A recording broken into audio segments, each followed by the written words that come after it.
Pourquoi la production a choisi Anne-Elisabeth Blateau en traître sur M6? Un vent de panique s'est emparé de Anne-Elisabeth Blateau, comédienne qui interprète le personnage de Emma dans Scène de ménage tous les jours sur M6 depuis 2011 quand elle a appris être traître. Durant le premier épisode de cette saison 5 du jeu de M6 animé par Éric Antoine, la production a décidé de surprendre les candidats dès la première étape, la désignation des traîtres. Habituellement, le maître du jeu rassemble tous les candidats qui ont les yeux bandés autour d'une table ronde. Il passe ensuite derrière chacun d'entre eux et touche l'épaule de ceux qui ont été choisis pour être traîtres.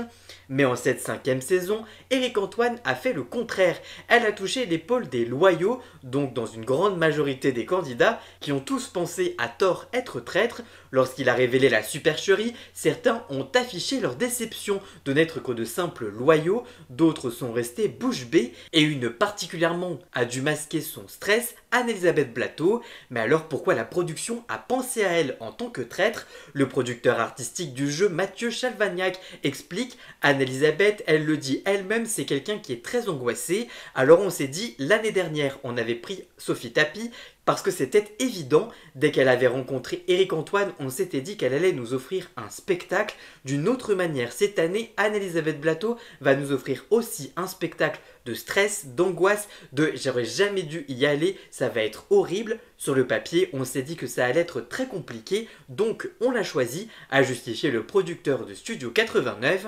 La comédienne arrivera-t-elle à dompter ses émotions et à se jouer des loyaux? Réponse dans la suite des épisodes des traîtres qui seront désormais diffusés le dimanche soir sur M6. En tout cas, vous, que pensez-vous de ces déclarations? Dites-moi tout ça en commentaire et surtout, abonnez-vous!